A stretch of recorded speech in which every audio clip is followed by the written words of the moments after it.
Governor সাহেব বহুত ভালো ভালো কিন্তু উদ্যোগ কিন্তু নিয়েছেন। আমরা সবগুলোতে 50% কেন ঢুকবে, এটা ইনভেন্টার একটা ঢুকবে, ওনারা কি ফেরেছে সব? আর আমরা যারা ব্যাংক চালাচ্ছি যারা, আমরা কি সব ডেবিল নাকি? আর ব্যাংক তো আমরা করছি কষ্ট করে, আমরা তো নিজের টাকা পয়সা ইনভেস্ট প্রথম দিয়ে করছি, তাই না? আমাদের ডিপোজিটরা বাড়ছে, বুঝছেন তো, খুব ডিপোজিট উদ্যোগ হয়ে গেল। ব্যাংকিং খাতে যে সমস্ত সমস্যাগুলো হয়েছে আর কি, ধরেন 5ই আগস্টের আগে আওয়ামী লীগ গভর্নমেন্ট যখন রাজনৈতিক কারণে ব্যাংক যখন অ্যালাউ করলো, তখনই কিন্তু ব্যাংকের সেক্টর ঝামেলা শুরু হয়েছে, এবং সেটা স্পেসিফিক গ্রুপ অফ ব্যাংক। কিন্তু এখন দেখা যাচ্ছে যে আমাদের রেগুলেটর ওনারা সব ব্যাংক একসাথে করে ফেলতেছে, যেগুলো ভালো চলে সেগুলো ধরছে, যেগুলো ভালো চলে না সেগুলো ধরছে আর কি। এটা করলে তো প্রাইভেট সেক্টর বন্ধ করে দেওয়া উচিত, টাকা না রাখলো ওগুলো নিয়ে প্রাইভেট সেক্টর সব সরকার নিয়ে নিক, আমরা তখন ম্যানেজ করতে পারতেছি না ঠিক মতো। তো সেখানে দুঃখ করে বলতে হয় আর কি এটা। কেননা আপনার যারা ভালো ব্যাংক তাদের ভালো করতেছে আগের থেকেই, ধরেন আমরা 12-13 ব্যাংক, 14 ব্যাংক, ধরেন 12-14 bank, they are doing good. এখন যে সমস্ত ব্যাংক রাজনৈতিক কারণে দেওয়া হয়েছে সেগুলো কিন্তু সমস্যা করছে, কারণ ওর টাকা পয়সাগুলো সব লুটপাট হয়ে গেছে। এখন লুটপাটের টাকা ওইটাকে ঠিক করা দরকার, আগে 6-7টা ব্যাংক যেগুলো আছে ঠিক করে তারপরে অন্যগুলো দেখলো। আর আমরা তো অপারেট করি রেগুলেটরের ইনস্ট্রাকশনের উপরে, ওরা যে ওভাবে সাজেশন দেবো চলি আমরা। হ্যাঁ, কিছু কিছু ব্যাংকগুলোতে ইয়ের পরিমাণ আছে, কিছু এই কী বলে এটাকে ঋণ, যেটাকে বলা ডিফল্টেড লোন।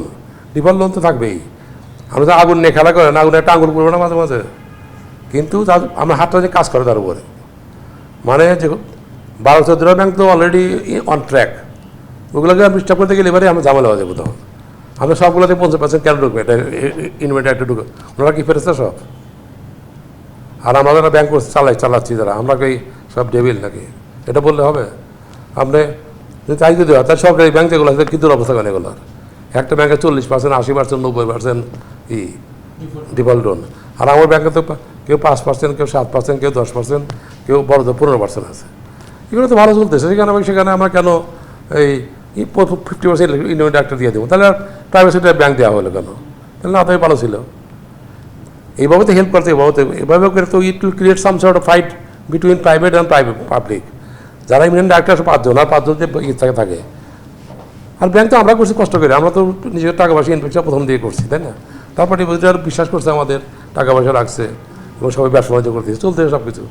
এই যেগুলো চালু আছে এগুলোকে সাধারণত হাত দেওয়া উচিত না মনে করি, দিলে পারে সব এলোমেলো হয়ে যাবো, এবং একটা সৃষ্টি হবে, প্রাইভেট পাবলিকের মধ্যে একটা গোলমাল লেগে যাবে তখন, তাই না?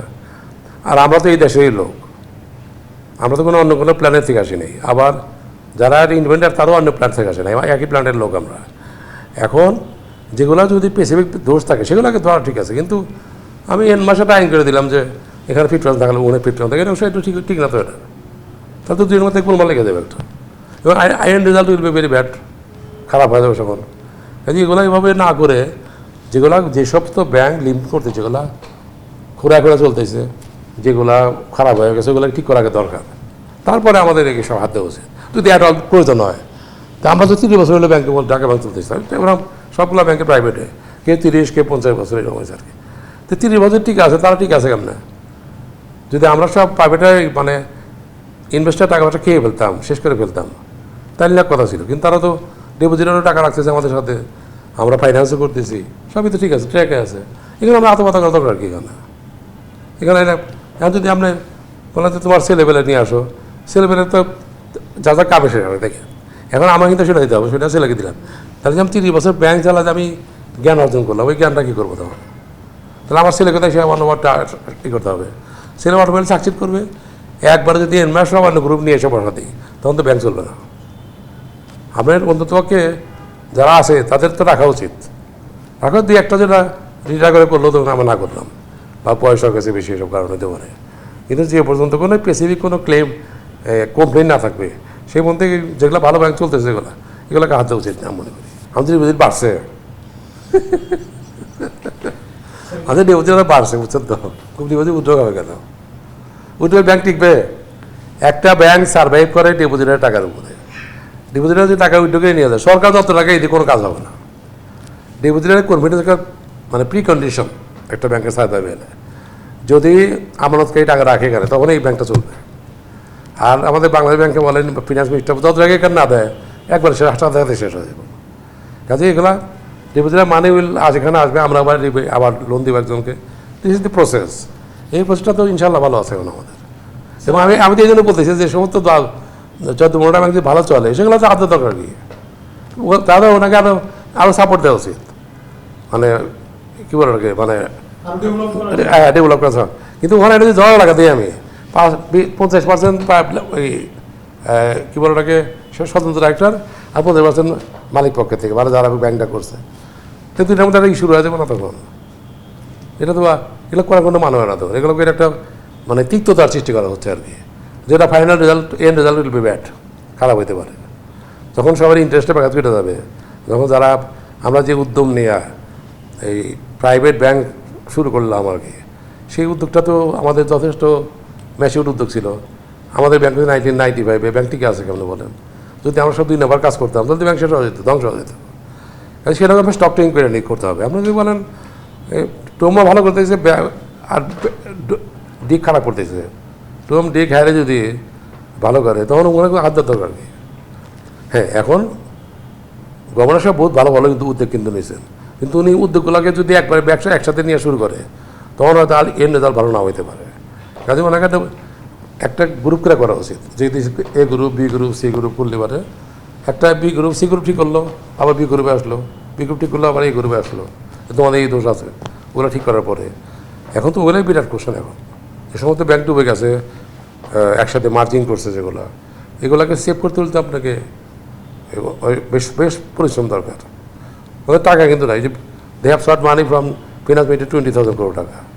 তারপর আর কি ইন্স্যুরেন্সের একটা ইয়েস ওখান থেকে করার চেষ্টা করতেছে, IMF টাইপের চেষ্টা করতেছে। এগুলো আনলি যে ব্যাংক হয় কি আপনার মানুষের সহজাত প্রবৃত্তিটা কি, আমাদের গ্রামের কথা আছে একটা, নাইরার বেলতলা জানা, তো এই ব্যাংকগুলো করলেই পারে সহজে মানুষ কিন্তু ওখানে অ্যাকাউন্ট করবে না, বুঝছেন তো। আপনি যত কিছু করেন না কেন, কাজে এটা জাইগ্যান্টিক জব। একটা ব্যাংক 5টা ব্যাংকে একসাথে করে সেটাকে নিয়ে আসা, আর এত অপরচুনিটি থাকবে, যারা ওখানে ডাইরেক্টর ছিল তারা তো রাগ করে থাকবে না, তারা তো কভারেট করবে না। এইগুলো রেজাল্ট কি আমি বলা মুশকিল, যত আমার জ্ঞান খুব কমে পারে। অবশ্যই যারা যারা এক্সপার্ট আছে তারা আমাদের সব বেশি বোঝেন, তবে আমি সাধারণ জ্ঞানে যেটা বুঝি, মানে থামরুলে যেটা বুঝি, যে যেগুলো ভালো করতেছে ওগুলোকে আবাদ ডিস্টার্ব না করে, আর যেগুলো খারাপ অবস্থা চলে গেছে ওগুলোকে রেস্কিউ করে। এবার rescue is a very gigantic job, এটাও বানাই হবে না তো। আপনি ফার্স্ট অফ অল ব্যাংকে সেটা মেইন জিনিস হচ্ছে বড়োয়ার অ্যান্ড ডিপোজিটের, মানে আমানতকারীর কনফিডেন্স থাকা দরকার। যদি আমানতকারী কোনোভাবে কনফিডেন্স হারায় ফেলে ওই ব্যাংক আউট অফ বিজনেস, ঠিকবে না, 10,000 টাকা না করি ও বাবা, ঠিকবে না। একবার যদি একবার তার টাকা নেওয়া শুরু করে আর ফিটে ওটা টিকাতে পারবে না। কাজে আমাদের এমন কিছু করা উচিত না যেখানে গেলে সমস্ত সেটাকে একটা টার্মোয়েলে পড়ে যায় আর কি। এটাকে না করা বোধহয় ভালো, এটা পার্সোনালি মনে করি, তাতেই হবে। আর যেগুলো নিচ্ছে এ বি সি গ্রুপ করে দিয়ে, সি গ্রুপ ব্যাংকগুলোর অবস্থা খারাপ, এগুলোকে ঠিক করি, তারপরে বি গ্রুপে আসে, যদি বি গ্রুপ যদি, কিন্তু যারা এই গ্রুপে তারা তো ভালো আছেই, ওখানে তো সাপোর্ট দরকার নেই। তাহলে আমাদের তো যখন এত ব্যাংক সেটা এত উলটপাট হওয়ার পরেও কিন্তু আমাদের কোনো ফাইন্যান্সিয়াল না করাইতো, সাপোর্ট লাগে নেই। এই 12টা ব্যাংকে তো লাগেনি সাপোর্ট। না এগুলো সিস্টেম যেটা থাক না, স্ট্যাটাস থাকে। হ্যাঁ, এখন তো 4 জনকে ডাক্তার রাখতে হবে আমার বোর্ডে, 4 জন বোর্ডে না ইন্ডিপেন্ডেন্ট ডাইরেক্টর, ওনারই দিকে 4 জন অসুবিধা গিয়েছে। আর আমরা যদি দেখি ওনার তো, আমরা এখানে কাউকে বলতে পারবো না তারা পারমিশন না দেয়, তাহলে কলকাটি তো ওনারা হাতে গেছে, তো সেখানে না বিশ্বাসের কারণটা কিন্তু বুঝলাম না। আপনি ওখানে প্যানেল করে প্যানেলে ডাইরেক্টর নিয়ে আসতে হবে, কেন নিতে হবে আমার? আমি ডাইরেক্টর নিয়ে তোমার পাঠাবো, তুমি যদি মনে করো তোমার ক্রাইটেরিয়াতে কাভার করতে না করে দাও, you will not sit here, সে বসবো না তখন, তাই না?